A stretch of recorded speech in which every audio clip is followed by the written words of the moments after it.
to talk about a little bit about cropping with reduced nitrogen. And Wisconsin has really worked a lot in the last, say, decade to really refine nutrient management. There's a really heavy focus to improve nutrient management on particularly dairy farms and livestock farms. So we're going to spend some time talking about manure. I wanted to give a very brief overview of Wisconsin agriculture before we get too far into the talk. We're very heavy on dairy in the state. We have almost half of our agriculture economy comes from the dairy industry. And then we're #1 in dairy cow farm numbers. So there's many small farms. So I work in Southwest Wisconsin, which is down here in the corner represented by the beef cow. I work in this region of the state. We have many farms, around 250 cow dairies or so. And then we have dairies all the way up to 6,000 to 8,000 cow dairies as well in the state. Varying sizes, varying challenges for management. Wisconsin in the US ranks #2 in milk production. But we grow a tremendous amount of vegetable crops for the upper Midwest in Wisconsin. And I really wanted to just touch on these because we're often thought of as dairy, and dairy means we have a lot of corn silage, a lot of corn grain, a lot of wheat acres. But we also grow 59% of US cranberries. And then we also have a very strong potato production industry and various vegetables that we grow as well. Continuing on with that theme, our soils are really diverse in Wisconsin. I asked Khalid when we first started here what his area was, where his office was located, and I looked it up on the map. It's a very flat region. I didn't look up the soils data for that region, but based on the crops that you grow in that area, I expect very productive soils. Wisconsin has an area that is driftless. That's the area that I work in. So that means it was never glaciated. The glaciers never came through there and flattened it out. It's very rolling. I have a couple photos to show that topography. That inherently creates some nitrogen management challenges because we can easily have nitrogen wash away on the slope. We can also lose phosphorus via soil erosion very easily. But overall, some very productive soils in that Southwest Wisconsin region where I work. Our vegetables are grown in the central part of the state. That's a sandy soil. A lot of nitrogen management challenges on sandy soils. We'll talk a little bit about managing on different soil types because it seems like every farm I work with has a couple different soil types. It might not be for more than a few hundred acres or so, those different soil types. But again, when you think about your operations, talk to Khalid, it sounds like operation sizes are anywhere from several hundred to several thousand acres.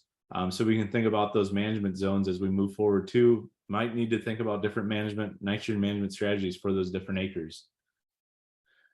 We grow a ton of corn and soybeans and small grains in Wisconsin to support the dairy industry. 890,000 acres of corn silage. I was chopping corn silage today as part of a research study. We're trying to seed alfalfa within that corn canopy to get a head start on growing some alfalfa and taking off a year of that seeding year. So that's some really interesting work we're working on. But we grow a tremendous amount of small grains so we can haul manure on the small grains. Dairy farms need to have places to haul manure when the ground's not frozen. Managing manure and snow, as many of you know, probably is a challenge. And then think about doing that on a 6 to 12% slope. So another big challenge.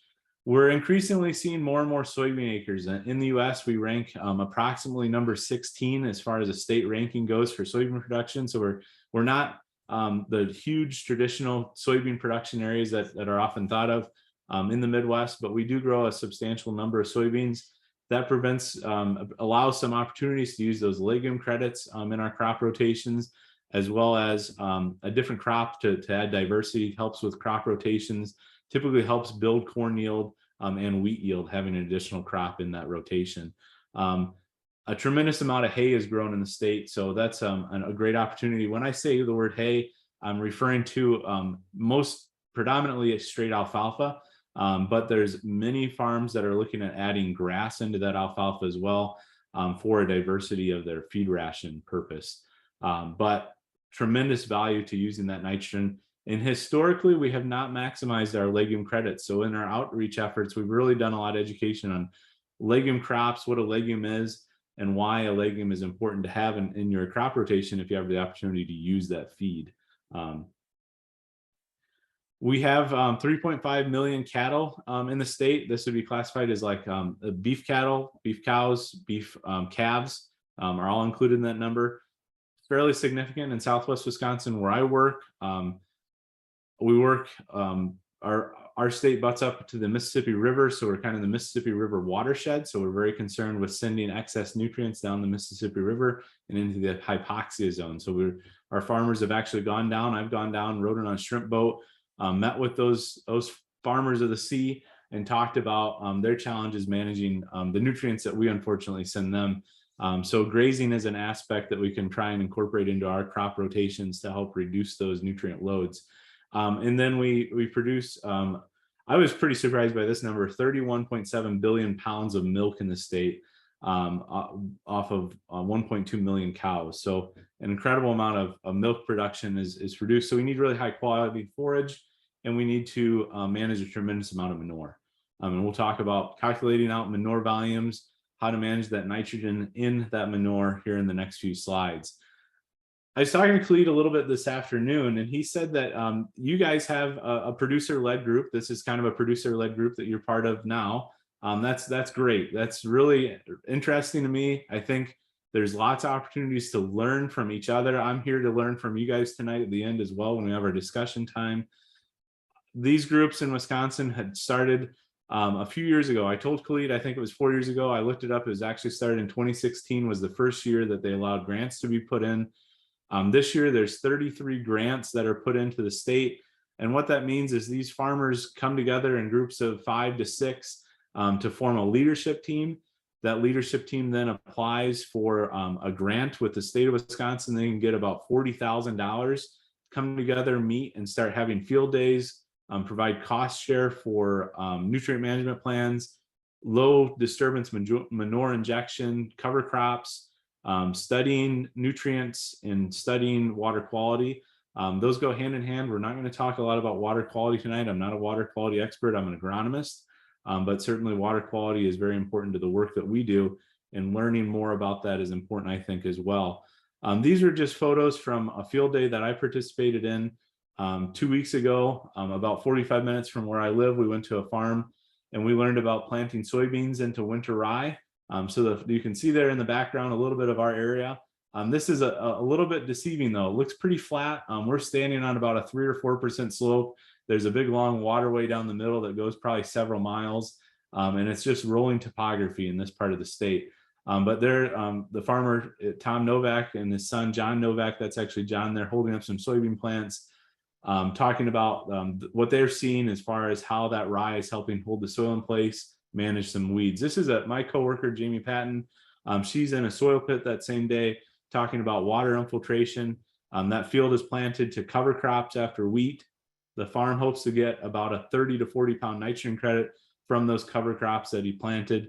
So this work's going on in Wisconsin too. I'd really love to learn more about your producer-led effort as well. I think that we can learn a lot from each other. So moving on into the kind of the core of the talk, it's important when we think about managing nitrogen that it's only one part of the puzzle.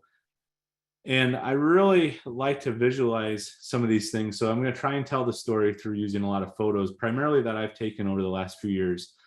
Soil fertility is really important, but it's only one factor that limits yield. So if we're struggling to manage insects and diseases, weeds, struggling to get the varieties that we need, the hybrids we need, we have inherently poor soil structure and poor soil health from decades of neglect and maybe some tough management decisions and some tough weather events that have challenged us to maybe do some more tillage and plant crops when it was maybe the soil was too wet and caused some compaction, that type of thing.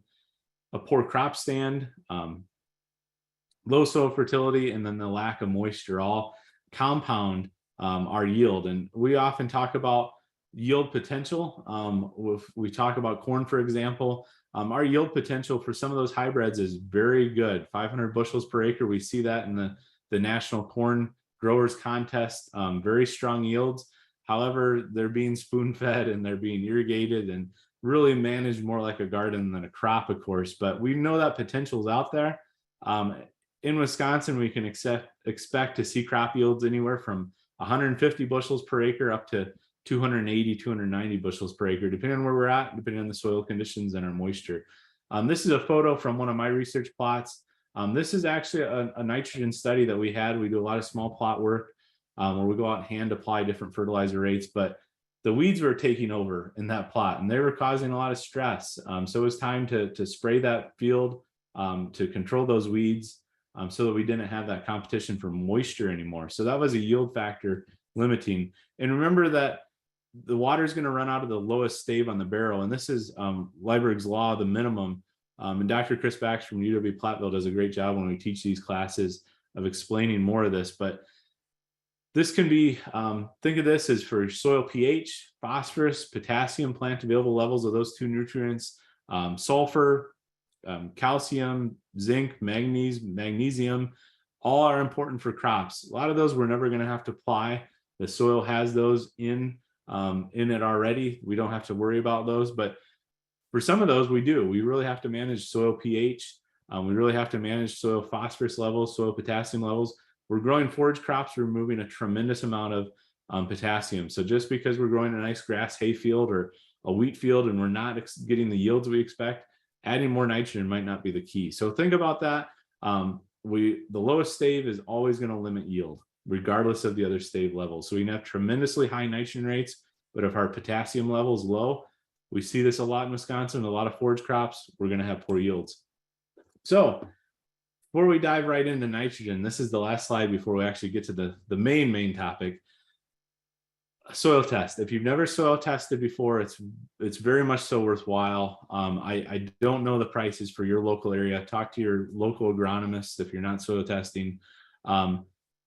It's critical. This is a soil test from a field that I was managing last year. We had high phosphorus levels. So this is plant available phosphorus, P2O5.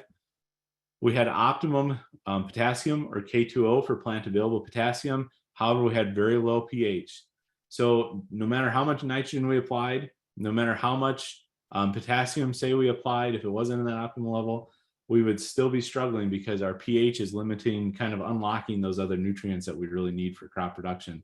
Rotational pH is going to be really critical when we look at our forage crops.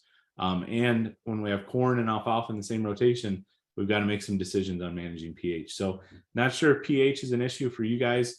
It's usually not an issue in my part of Wisconsin, but it's a huge challenge for many producers in Wisconsin.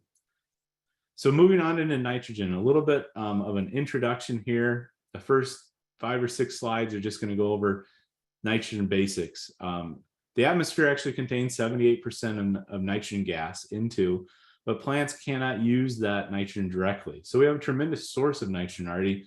We just need to convert that nitrogen that's in the air for plant use. This is done in 2 ways. We have chemical fixation, which is commercial fertilizers, the Haber-Bosch process, manufacturing processes. And then we have the biological fixation, which is really interesting. And this is an area that we have a lot of potential to optimize on our farm with different crop rotations, especially with our forage crops. And this is using rhizobia bacteria via host plants. That bacteria is actually hosted on the roots of your legumes. So if you dig up an alfalfa plant, a soybean plant, any legume that you're growing, if you're growing any, like say field peas, field beans, you could dig that plant up and you'll see that bacteria host. And if it's a healthy bacteria, there'll be many of those rhizobia bacteria on that root. Very interesting to do if you've never done that. Nitrogen's mobile in plant. Corn shows off some really interesting nitrogen deficiencies, and nitrogen deficiency on corn is normal. If it is green all year, like we're chopping silage this week and next week in Wisconsin, southern Wisconsin, see a lot of nitrogen deficiency. That's normal in the lower leaves. If it's not nitrogen deficiency that we're seeing, the plant is under luxury consumption, and that's a bad thing. We have too much nitrogen out there in the environment. We're losing a lot of nitrogen if the corn is under that luxury consumption. So I'm going to go through the nitrogen cycle in a little bit more detail. This is part of our training that we give every year to Wisconsin farmers. We talk about the nitrogen cycle, how we can optimize the nitrogen cycle, and where are some of the inputs and outputs of this nitrogen cycle. So I'm going to try and change to more of a laser pointer. So we have our inputs, and we really can manage these to a certain level, but we need to have some guidelines. We can apply as much nitrogen as we can afford, but that's probably not going to be the best idea, because nitrogen is very easily lost to the environment if we're not applying the right source, the right rate, the right time, and if we're not thinking about how much our crop actually needs. So that can be somewhat risky. So for our organic sources, we have manure and we have biological fixation. We use a ton of manure nitrogen in Wisconsin. We'll go into details on how we apply that manure and what are some creative ways we're moving in the future towards applying that manure to think about for use on maybe your farms. You have some livestock. We get a little bit of nitrogen deposited via lightning and precipitation. We get inorganic fertilizers. Industrial fixation creates some plant available nutrients we can go out and purchase. And then we have quite a few losses, and we're going to go through each one of these losses in detail. But this is the main core of what is really important to manage on your farm. You want to be managing your system so you're getting a very good mineralization occurring, and that's creating that plant available nitrogen, that ammonium and nitrate, those plant available forms for use in your crops. We want to be minimizing these losses. These losses are represented in green and blue on this chart. Volatilization, denitrification, leaching, all those are going to have environmental impacts as well, but you're losing money. If you're losing nitrogen to the environment, you're losing money. And commercial fertilizer is tremendously expensive right now, so we want to minimize those losses as much as possible. So some reactions. The soil is really incredible. The first reaction we're going to talk about is biological fixation. That's when we have the atmospheric nitrogen gas being converted into plant usable nitrogen via the rhizobia hosted on the legume plant. This occurs as of any of these processes when the soil temperature is above 50 degrees Fahrenheit. So that's really important to think about as well. The soil temperature is really critical for managing nitrogen. If we're going to put down our nitrogen late in the fall, because that's when we can purchase it at the best price oftentimes, especially if we're using a product, say, anhydrous ammonia or DAP, diammonium phosphate. Those products are often cheapest in the fall, applying for next year crops. If we're applying those once the soil temperatures have dropped below 50 degrees, we can expect those products to be stable until the soil warms above 50 degrees, which in some years is before we plant our crops by quite a while. So that's where using maybe a cover crop can be useful, or using that winter small grain that we may be growing as well. The second reaction is the chemical or industrial fixation of nitrogen, and that involves natural gas being combined with that atmospheric gas. And then we get the conversion from ammonia into nitrogen fertilizers. So that's a commercial process. That's natural gas component is driving some of our higher fertilizer prices. Fertilizer prices are somewhat complex to very complex, depending on what product you're talking about, where they're coming from, but really be thinking about how we can be saving money by using this mineralization component. So soil organic matter, our soil organic matter in Wisconsin typically is around 3%. There's always a max soil organic matter potential. So if you want to find that out, the easiest way, not the most scientific way, but the easiest way to do on farm is to take a sample out of a fence row, out of a pasture, out of a non-crop area. That would give you an idea of kind of what that maximum value could be.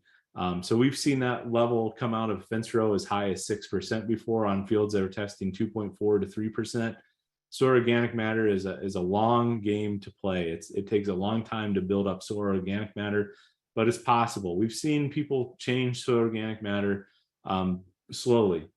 So it takes a lot of focus on reducing soil disturbance, incorporating more manure, incorporating more crops, more diversity, incorporating livestock into that rotation. And then finally, we have nitrification. Looks like my nitrate got a little skewed here, but this is where the soil bacteria are doing their conversions as well, nitrate to nitrate. Again, usable nitrogen. So another useful conversion process.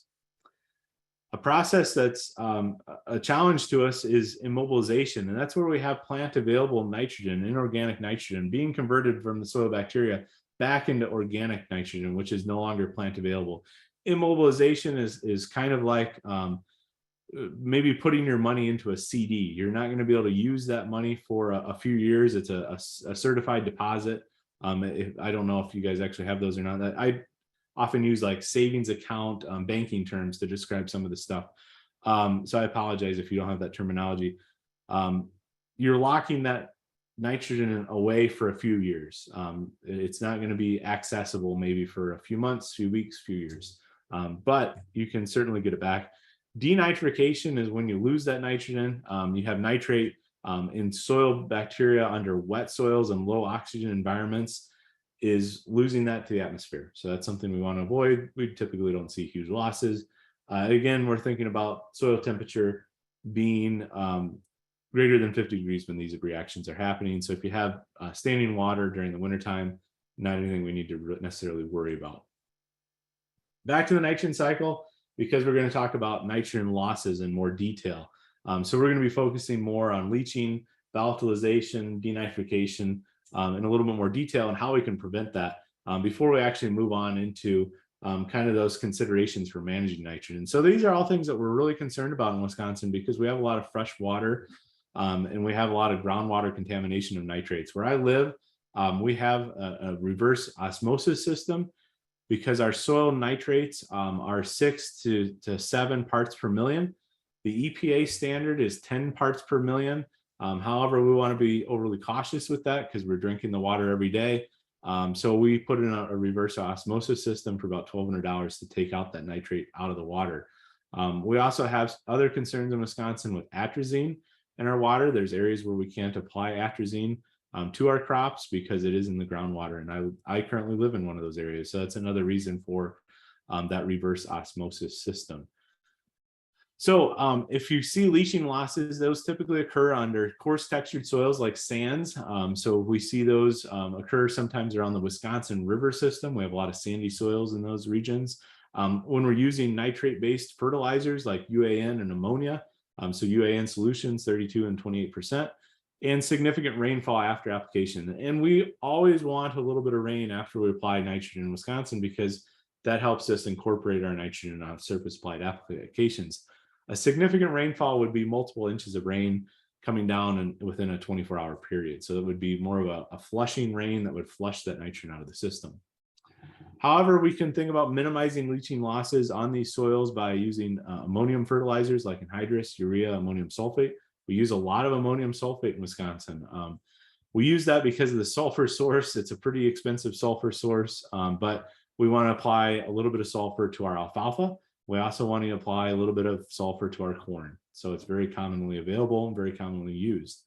And then we can also delay application. So a lot of farmers are really interested in split or side dress applications of nitrogen to try and improve those losses. And we'll talk a little bit more about that here in a little bit with manure. We're actually trying to side dress manure here in Wisconsin. Denitrification occurs under poorly drained and poorly aerated soils. Ponded and waterlogged, like we said a few slides ago. This is 2 or 3 days of standing water when the temperature is above 50 degrees Fahrenheit. We want to side dress nitrogen on soils that are often wet. That's going to be our take-home message for this slide. And we can use a nitrification inhibitor with pre-plant nitrogen applications on soils that are often wet. So we'll go through some of those inhibitors and what they actually mean here in a few slides as well. Volatilization is urea and urea-containing fertilizers. Its surface applications only are at risk. Tillage or rain within 2 to 3 days often controls losses. Large losses are rare because they're usually limited to 20 to 30% would be a maximum loss of nitrogen. So we're not going to lose all of it, but that means this nitrogen may be 20 to 30% more expensive for us because we're losing it. And it also means that we're losing 20 to 30% to the environment, which has huge costs as well. So we want to avoid that. Volatilization can be controlled also by making sure we have proper soil pH, using urease inhibitors like agrotane to reduce losses from urea fertilizers. So I spread a lot of surface applied urea on my research trials. It's always with a urease inhibitor that I'll do that. The economic benefit from the inhibitors is uncertain because we may not want to inhibit that nitrogen from being released depending on when we're applying that. So that's not always a product we're always buying. But it is a useful product that we want to think about using. Winter pre-plant applications of urea are very susceptible to loss, and pre-plant applications of urea on sand should never be done. So these are those inhibitors. So there's additive products to reduce potential loss. And if you're interested in learning more about this, one of the kind of legacy publications on this is Nitrogen Extenders and Additives from North Dakota State University. It's probably a 10-page publication. It's really good. It's free as a PDF online. I'd be glad to send that link to you if you're interested in learning more about using these products. But there's a lot of science involved with an inhibitor with nitrogen. So it's kind of cool to learn that science, learn what processes these are slowing down. But the key question before we buy one of these products is how long does that duration of slowing down the nitrogen cycle basically need to be? We also want to be concerned about the cost, the availability, and the label instructions. So these products come with a label, and we say the label is the law for our pesticides. The same is true for our nitrogen inhibitors, because they actually act like a pesticide in some cases as well by interacting with those microbes in the nitrogen cycle. So nitropyrin or Inserv is a dual process inhibition product, and it takes about 2 to 6 weeks. We often see this used with anhydrous and being applied in the fall when soil temperatures are hovering around 50 degrees. Not a product we're likely going to use in the spring under most scenarios. These products that like Agritane, NBPT are urease inhibitors for volatilization, 2 to 3 weeks. So we can expect when we side dress our nitrogen surface applications, that process being inhibited for 2 to 3 weeks. That's good insurance, but if we want that nitrogen to be available immediately to the plant because we have a deficiency occurring, then we want to use that product. And then there's some combination products. There's a question about that. They like that PDF on inhibitors. I'll take a note and I will send that out to Khalid to share with the group here. Great, thank you for that comment, and others feel free to chime in as we move on.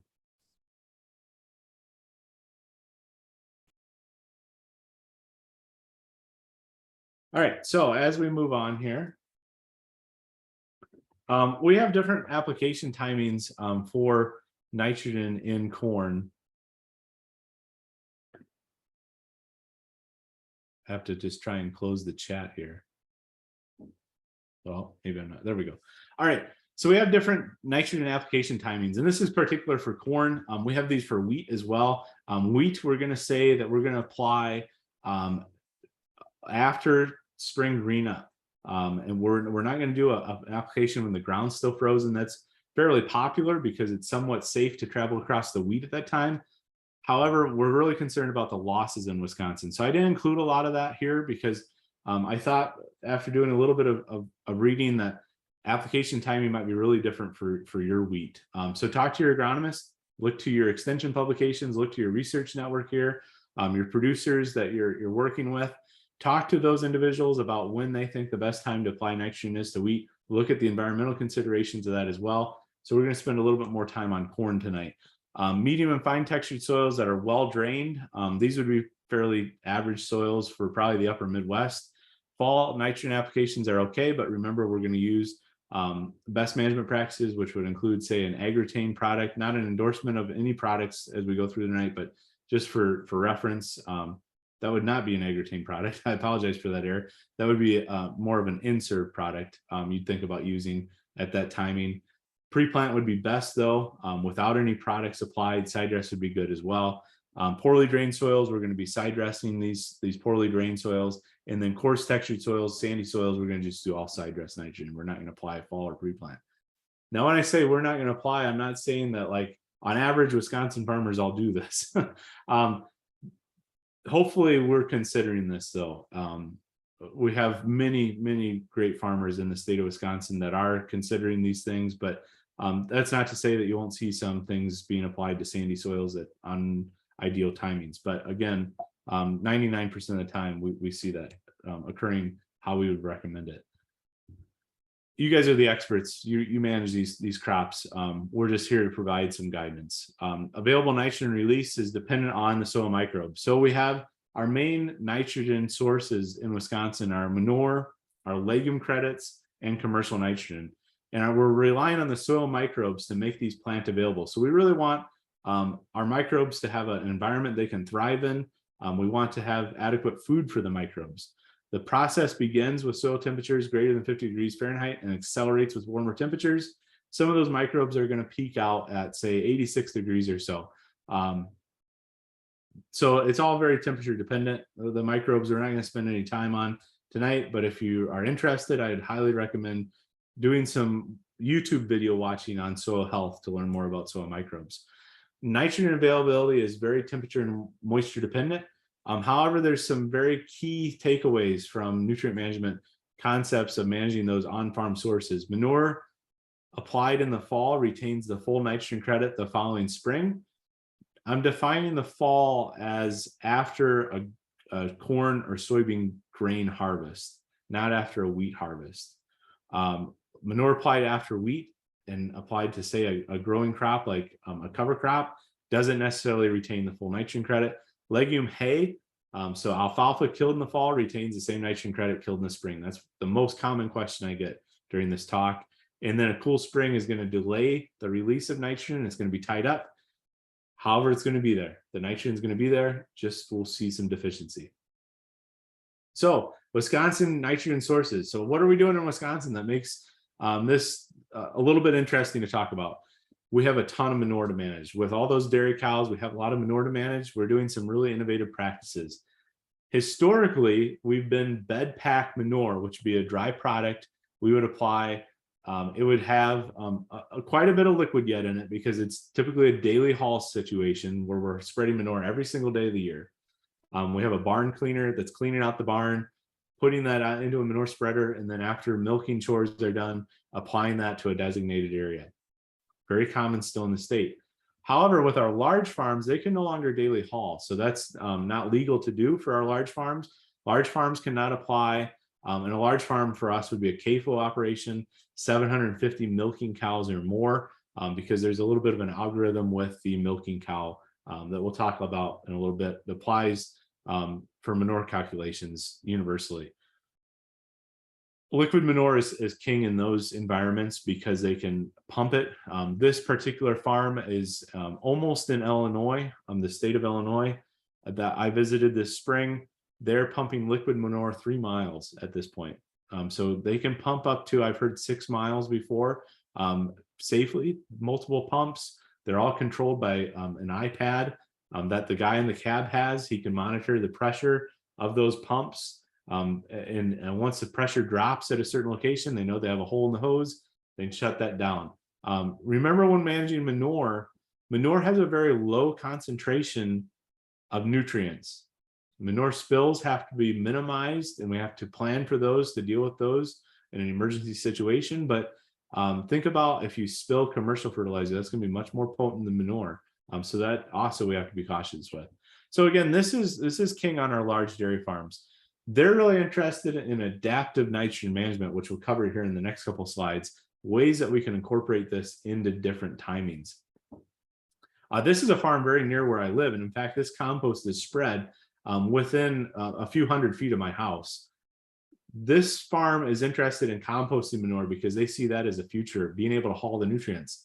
They're also concentrating the nutrients in this compost to the point where they're getting 80 pounds per ton of plant available potassium out of their compost. It's really phenomenal. Very interested in this system because it allows us to move away from that critical time period of applying liquid manure before we plant our crops or after we say we cut our wheat. So compost is really interesting. This is compost being spread. My house would be up here, and this is in the field below our house. They're spreading this compost, very even application. They have a special spreader set up to do this properly, but again, it's a very low-tech setup.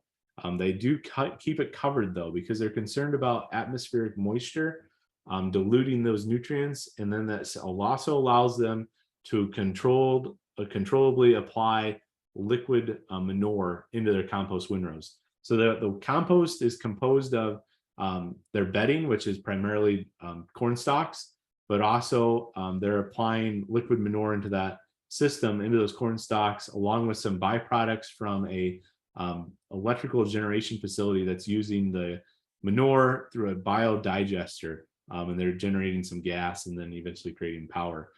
They're applying some of those byproducts in this compost as well to raise the carbon to nitrogen ratio. So some really innovative strategies, but it gets even better. So this is really cool stuff. This is, we had a field day, we as in UW Extension, I was not directly involved in the field day, had a field day on innovative practices a few years ago. The extension educator did a great job with this field day. They had machinery out in the field running. They did a lot of plots, large scale plots. The farmers come back and see later on. And this is kind of a producer-led initiative. The producers in this area of the state are really interested in using this new technology to manage their manure. This is a machine. Both these machines are set up for side dress. This is a fairly common low disturbance toolbar, which is really popular. I have a slide up close of this machine. Farms are really interested in these low disturbance toolbars to be able to apply manure to forage crops. So be able to apply nitrogen to alfalfa. But this is a dribble toolbar, and farms are really interested in side dressing with this machine. So it's set up to side dress. It pulls a hose through the field. It can also be hooked to a tanker that pulls the tanker around through the corn rows. None of this corn was getting damaged when this machine was run. It was really cool to see operate. This is that up close. These, I believe, are made out in Iowa. Low disturbance toolbar. There's many low disturbance toolbars, I've been told, though. I've seen quite a few of them operate out in the field. And what's really unique about these is the damage that they do to forage crops can be very minimal. Now, if you're in the market for a new toolbar for your manure operation, look at the soil disturbance these machines are actually doing. Some of them are marketed as low disturbance, but I think they have varying levels of disturbance.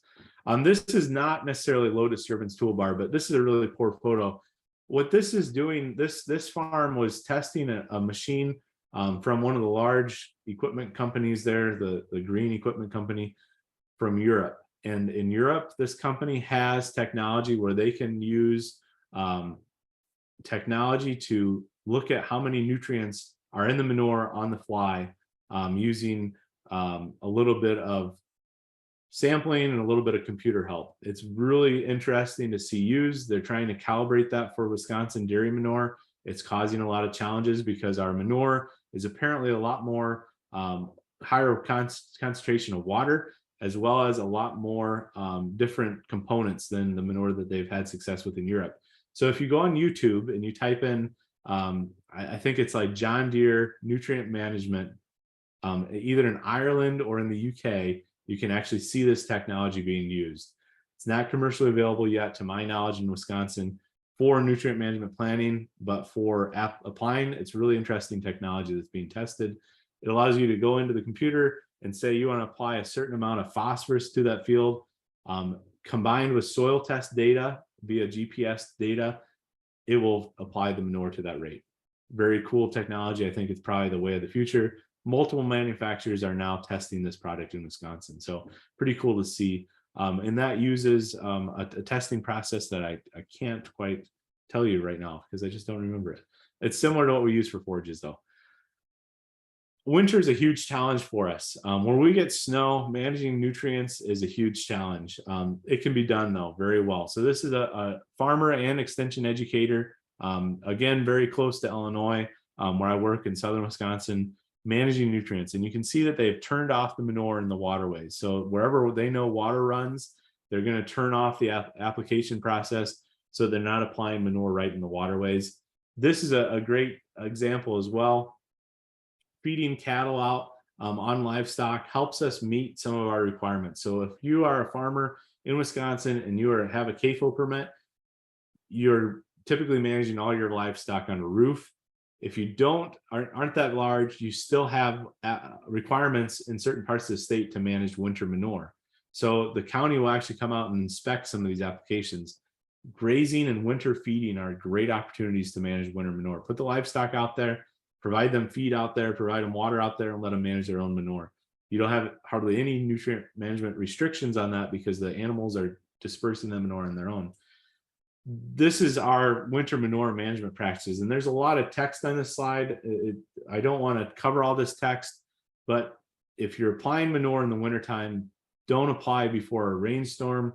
before a warm up, before a weather event, because that means that water is going to come through and wash that manure off despite the ground being frozen. We see this every year, late February and all of March. So Wisconsin has actually created a mapping system for farmers to look at every day before they haul manure. I don't think it's widely used, but basically the saying is that when it's red, don't spread. So when the weather conditions indicate that there's going to be a runoff event, the map turns red, and we don't recommend spreading manure at that point, because we're going to lose that manure, lose money, we're going to lose the environment, it's going to kill some fish. Not good. Besides, it's going to affect negatively folks that drink water out of the Mississippi River and eventually make it to the Gulf of Mexico and help contribute to the hypoxia zone, the dead zone. So we have requirements there. This is not a presentation of Wisconsin farmers. I realize that, so I'm not going to read the list. But if you have these local things to consider, if you don't, think about taking in consideration some of these things for your operation to help hold that nitrogen in place, just out of the sheer factor of losing it costs us money. I often get asked, how do I prioritize manure hauling? So if we're dealing with manure, we want to have some things to think about. First off, if the field has winter manure restrictions, it becomes much easier. But if we don't, we want to prioritize by manure need. So we want to have some soil test data. Use your soil test data, create a manure management plan, even Excel. We have software in Wisconsin, excuse me.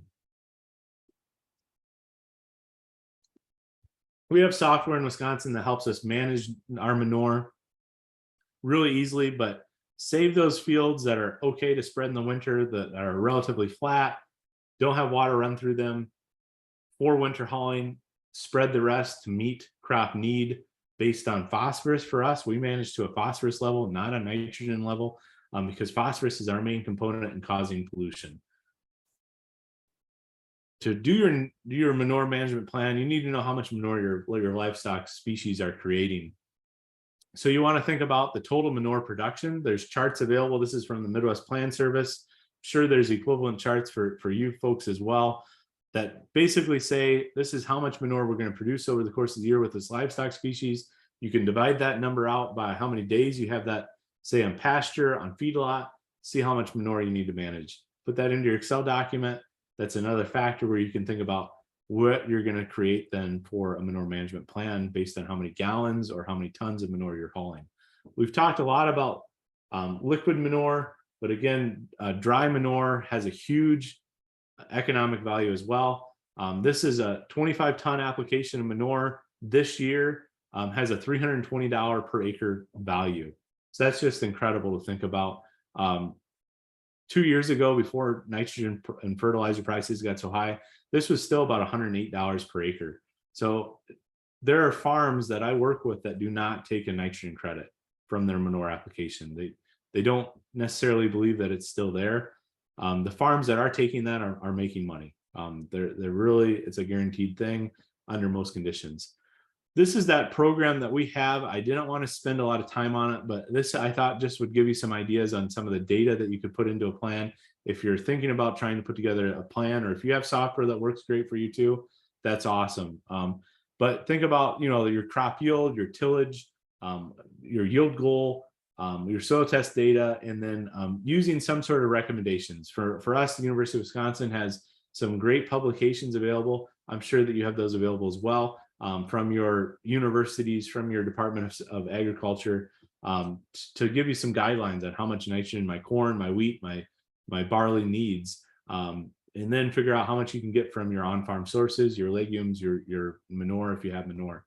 I'm going to skip through a couple slides because I've already used about 45 minutes, and I'm going to move up a little bit over the ways. All right. So legume crediting. Sounds like there's some legumes in your crop rotations. If you're not familiar with legume crediting, look into how much you can reliably credit from your legumes that you're growing on your farm. Alfalfa that's in terrible condition, it's full of grass, we can still expect 90 pounds of nitrogen on a medium or fine textured soil to be available from that alfalfa, even if it's been cut right before terminating. If it hasn't been cut, regrowth over 8 inches tall, poor stand, 130 pounds of nitrogen. A great stand, 190 pounds of nitrogen. That's $190 right now. Nitrogen's $1 a pound or so.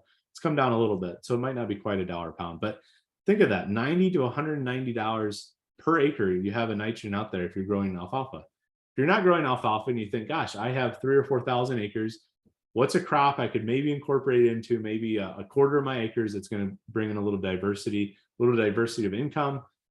Yes, it requires equipment. Yes, it requires different management. Think about growing some alfalfa. There's always a huge need for alfalfa to be moved around. High quality forage is often hard to come by. It does take a little bit of management to get it to grow through winter. We have those challenges. There's also a second year credit, and this is something that we didn't spend any time on until 2021, when nitrogen became increasingly more expensive. So this is actually a picture that I took just for this slide to talk about second year nitrogen credits. A second year nitrogen credit from alfalfa is about 50 pounds per acre yet. And we often wrote these off as not necessarily necessary on many of our farms. However, permitted farms were required to take them. $45. So an additional $45 from that nitrogen credit. And I apologize, I didn't convert these to your currency. But again, think about these as being significant. Additional legume opportunities, if you're growing any cover crops, they have to be out there really for about a year to do too much for a nitrogen credit. But red clover, soybean has a nitrogen credit. We don't take that in consideration, but we do think about that when we do our corn nitrogen recs. If you're removing residue for livestock, that's removing a lot of nutrients, particularly low phosphorus and potassium. It's removing organic matter, which in the long run is going to remove nitrogen. But when we're calculating these out for on farm, we're removing that phosphorus and potassium. All right. So Khalid, how are we doing on time? I think it's very good. We still got about 25 minutes. Okay, I will. I'll keep moving through. We've got a few more slides that I just introduced and room for some discussion. Our actual nitrogen recommendations in Wisconsin are not based on crop yield. They are based on crop yield for, say, grass, hay, and some of our specialty crops, in particular potatoes, but not for corn and wheat. Corn and wheat, we're looking at the nitrogen and yield price, our soil yield potential, our soil texture, our previous crop, and our irrigation. This has not always been true, though. So when I went to school, my first year of college, we talked about nitrogen management in a pounds of nitrogen applied versus yield.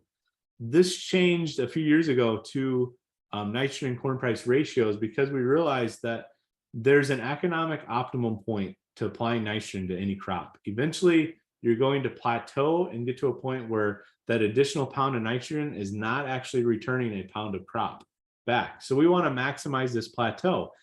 And what this is really interesting to look at, yes, Plano silt loam is a phenomenal soil. It's one of the best soils in the upper Midwest. It's from a prairie soil, prairie base, tremendous organic matter potential, tremendous potential. On this one of the best soils in the Midwest for growing corn on, we see an optimum point of applying nitrogen. The 160-pound nitrogen application rate is very similar to the 200-pound nitrogen application rate as far as yield goals.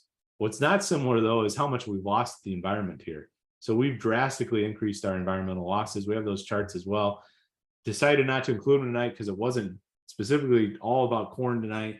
But when we talk about nitrogen losses, there's some great research done with corn because it is grown on so many acres in that upper Midwest region. And the economic environmental considerations are really important. This is an interesting chart to think about, well, the soil's potential. This is all representing mostly corn and soybean crop rotations on medium and high potential soils. We think about medium soils as being not really that great. High potential soils are going to be the best of the best. There's probably more medium soils in the area that I work in than high yield potential soils, but we have corn on corn, soybean corn rotations, corn on medium soils, soybean corn, and then irrigated sands and non-irrigated sands. Everything but the sand is a scatter chart. There's data all over the place. So on our high producing soils, 0 pounds of nitrogen applied, we're still getting phenomenal yields without applying any additional nitrogen. So that's really interesting to think about. That's that soil component, that mineralization that we often take for granted and we don't consider. So that's something to think about.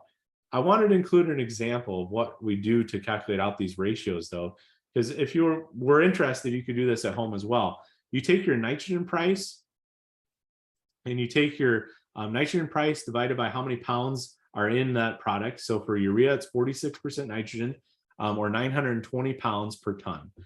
So it's right now it's 98 cents per ton when I last checked. The grain price when I last checked this slide was $5.68 locally. The Chicago Board of Trade has a basis built in. So if we see that Chicago Board of Trade price, we have to find out that local basis. And that basis basically pays to truck it, pays it to go down the Mississippi River to be exported, that type of thing. So 568 was what we could sell it for out of the field. We take 98 cents divided by 568 for our price per bushel, and our nitrogen to corn price ratio is 0.17. This is historically high. Historically, it's been in this what I would call orange, but I tend to see colors maybe a little bit differently than other people. I would call this orange, yellow. We've always been in this orange range.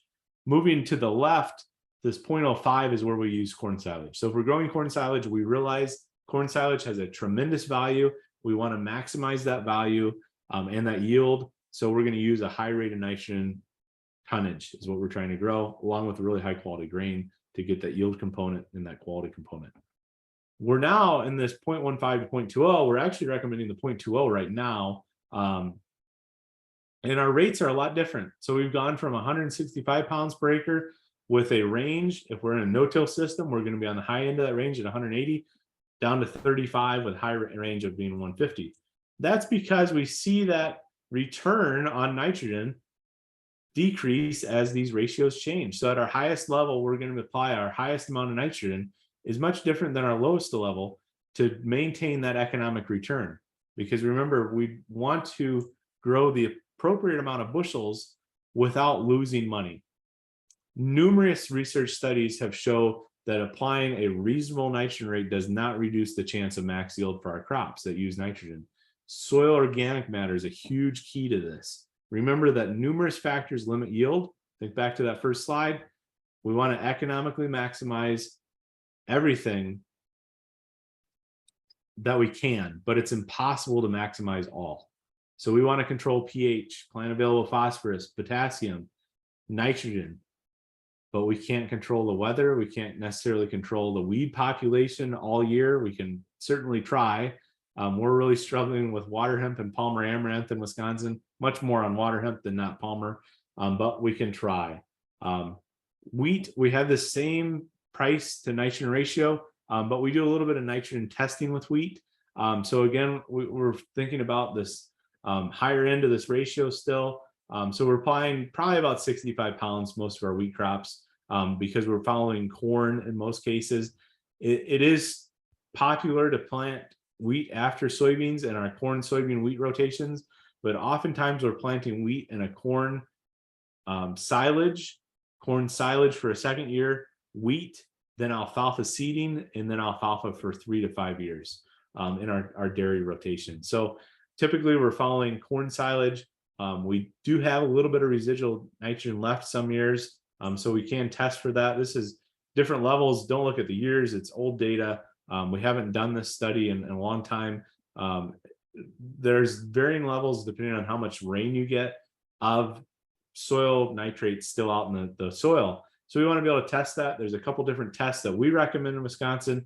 One's a 2-foot sample that we take pre-plant, not a popular sample. It's terribly difficult to take in rocky soils, but it does give us data before we plant the crop of what that carryover nitrogen would be.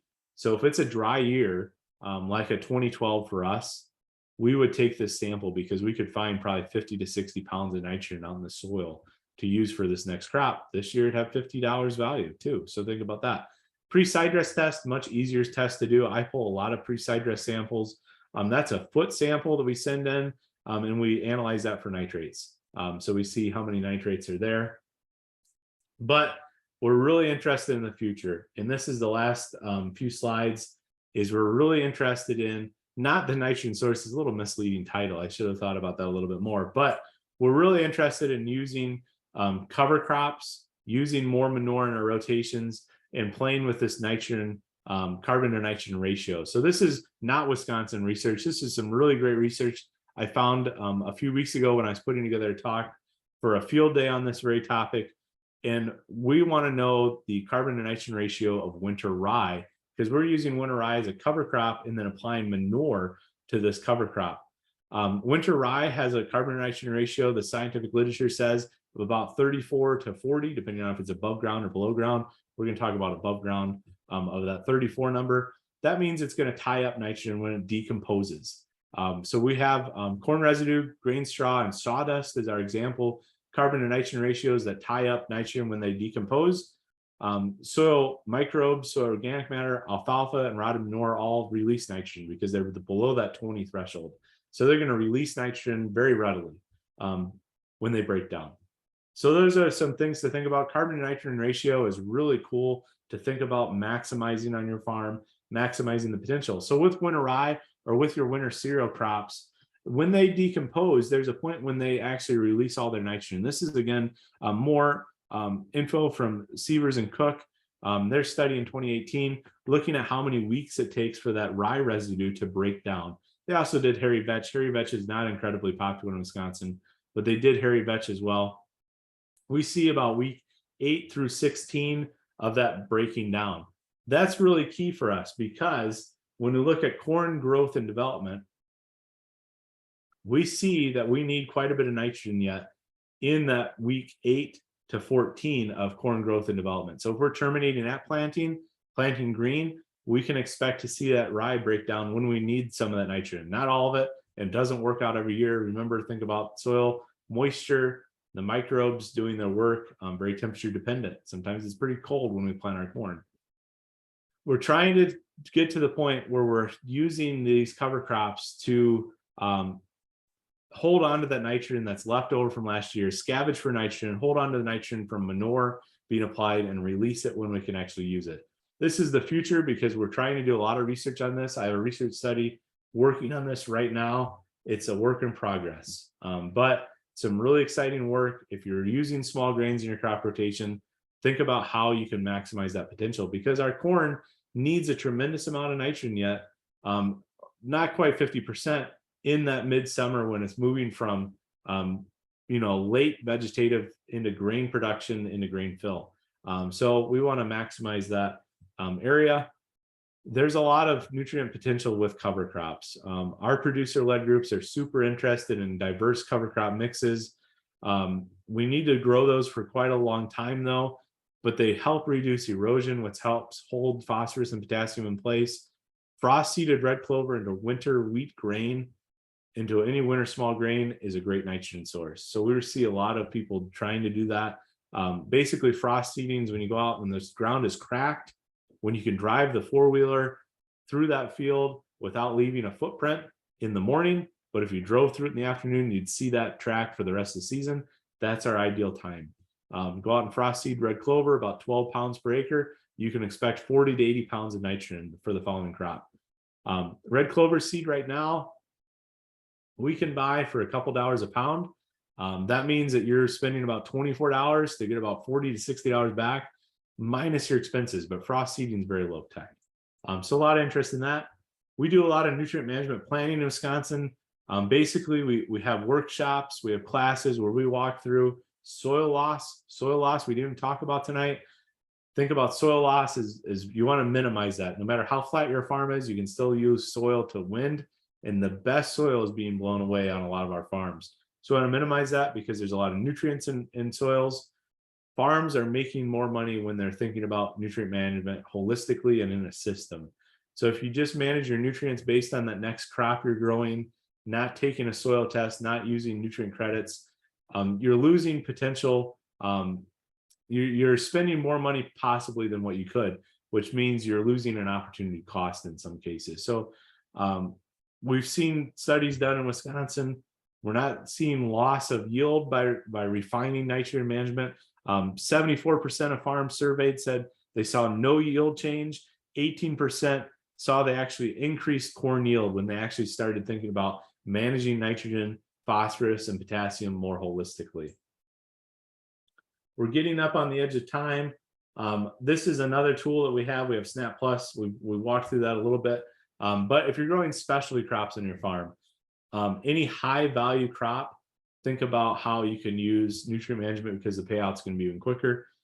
We have a lot of resources online available for free. We have a lot of YouTube videos. I think that's how you found me, was a YouTube video, which is great. I'm glad farmers outside of Wisconsin are using that info.